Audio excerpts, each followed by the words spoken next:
శాసనసభ్యులు పార్టీ ముఖ్య నాయకుల సమక్షంలో మరి పండ్ల పంపిణీ కార్యక్రమం జరుగుతుంది. దీక్షా దివాస్ 15 సంవత్సరాల క్రితం తెలంగాణ రాష్ట్రం సాధించడానికి అనేకమైనటువంటి ఉద్యమాలు పోరాటాలు జరిగిన తర్వాత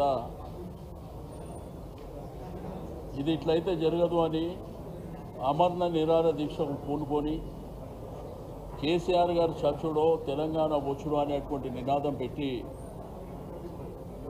కరీంనగర్ అల్గనూరు ప్రాంతం నుంచి ప్రారంభమైనటువంటి ఆ కార్యక్రమం ఆ తర్వాత వారిని ఖమ్మం జైలుకు తీసుకుపోవడం, ఖమ్మం జైలు నుంచి హైదరాబాద్ నిజామ్స్ హాస్పిటల్కు చేరిన తర్వాత అమరణ నిరాహార దీక్ష కార్యక్రమంలో కొన్ని లక్షలాది మంది రాష్ట్ర వ్యాప్తంగా కవులు, కళాకారులు, ఉద్యోగస్తులు, ప్రజలు, అన్ని రాజకీయ పార్టీలు,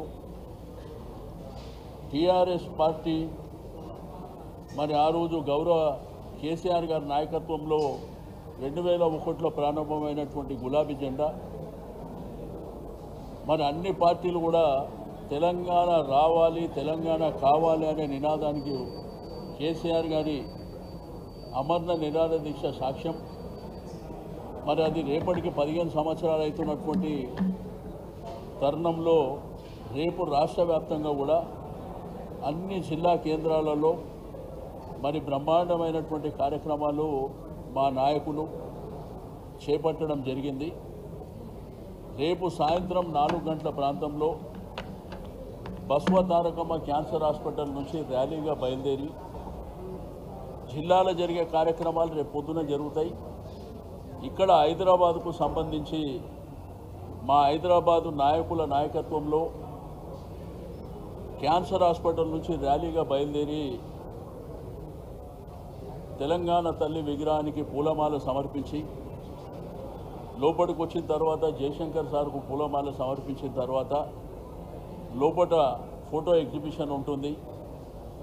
అక్కడి నుంచి స్టేజీ ప్రాంగణం దగ్గరికి వెళ్ళినప్పుడు ఒక 25 నిమిషాల డాక్యుమెంటరీ, ఆ డాక్యుమెంటరీ అయిన తర్వాత మరి ముఖ్య నాయకుల ప్రసంగం తర్వాత కార్యక్రమం ముగుస్తుంది.